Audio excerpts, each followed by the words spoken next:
Platícanos un poco de tu experiencia profesional, de dónde llegaste a este momento.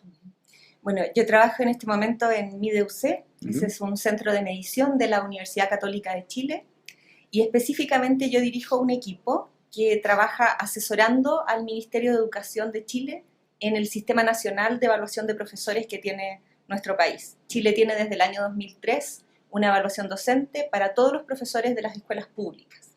Y por ley, el Ministerio está exigido de contratar la asesoría de una universidad, de una institución de educación superior, para implementar y también asesorar técnicamente la evaluación. Y yo lo que hago es que dirijo al equipo que realiza esa asesoría desde el año 2003, cuando empezó esta evaluación.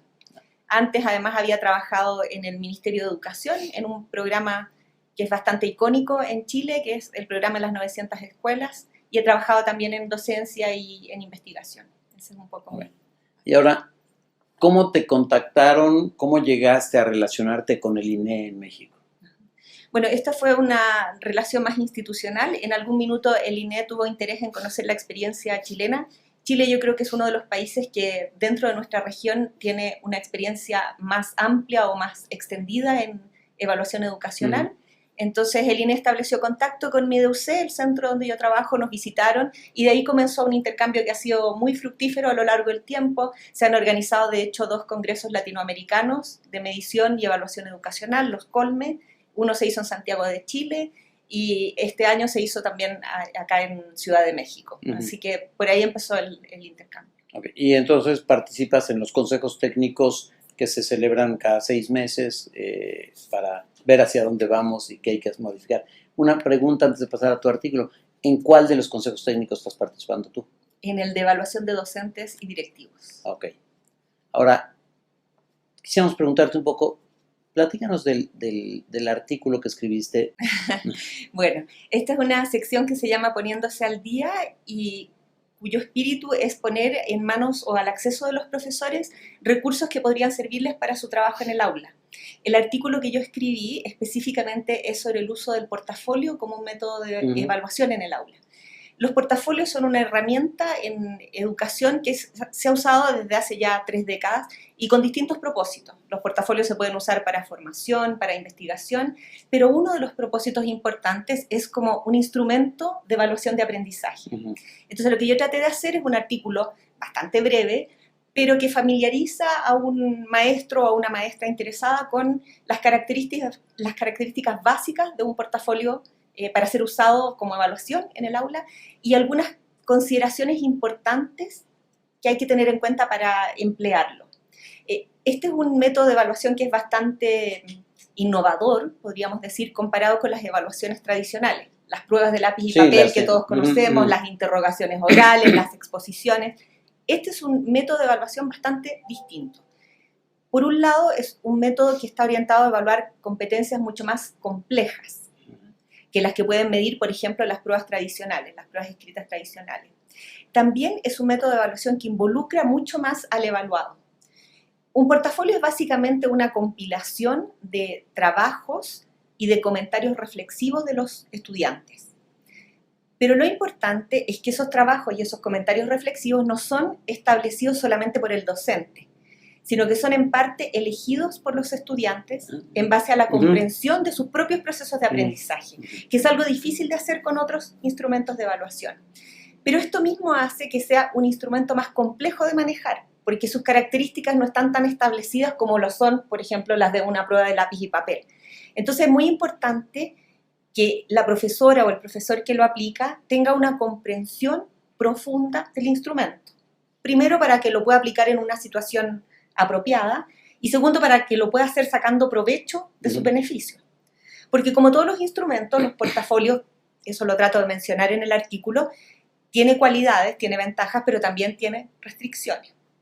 En el artículo yo menciono un refrán que se usa por lo menos en Chile, que es imprudente usar un cañón para matar una mosca, ¿no es cierto? Entonces, el portafolio es algo parecido en el sentido de que es un instrumento que tiene bastante popularidad, por decirlo así, en los últimos años, pero eso hace que a veces se aplique en contextos en que no es apropiado, porque es un instrumento muy complejo. Entonces no hace sentido evaluar aprendizajes sencillos mediante un portafolio. Un portafolio es para evaluar aprendizajes complejos que cubren, por ejemplo, un periodo de tiempo extendido, que tienen diferencias importantes entre los estudiantes. Entonces, en el artículo yo uso como ejemplo los portafolios sobre escritura o producción de textos de los alumnos. Ese es un tipo de aprendizaje que se presta mucho para evaluar con portafolio, porque los alumnos aprenden un proceso que es complejo, que involucra desde los aspectos caligráficos, los gramaticales, los ortográficos, pero también aspectos mucho más complejos de cómo yo pienso un texto, cómo lo edito, cómo lo adecuo a mi propósito comunicativo. Y además, en el proceso de aprendizaje, los alumnos van aprendiendo de sí mismos como escritores o como productores de texto. Reconocen sus intereses, los estilos que tienen de escribir. Entonces, todo eso se puede recoger muy bien en un portafolio. Ese es un tipo de aprendizaje que se presta para este instrumento, digamos. Y también, bueno, también exige del maestro un conocimiento mayor del alumno, que a veces la prueba tradicional no requeriría tanto porque, bueno, finalmente es uno más y aquí es un poco más personalizado, supondría, ¿no? Exactamente. De hecho, más que exigirle, yo diría que le proporciona un conocimiento más rico de sus alumnos. Porque muchas veces nos pasa que cuando uno tiene una clase de 30 o 40 estudiantes, es muy difícil entender el proceso que está viviendo cada uno. Y procesos como este, aprender a escribir, tienen diferencias muy importantes entre los alumnos. Entonces, un portafolio sí permite acceder a eso. Hay alumnos para los cuales ciertos temas van a ser más interesantes o ciertos aspectos van a ser más difíciles de escribir. Hay estrategias que van a ser útiles. A lo mejor hacer un diagrama es útil para un alumno, para otro no. Es más fácil partir con unas preguntas. Sí. A lo mejor uno lo que tiene que reforzar es la etapa inicial de producción del texto y para otro tiene que reforzar la parte de edición.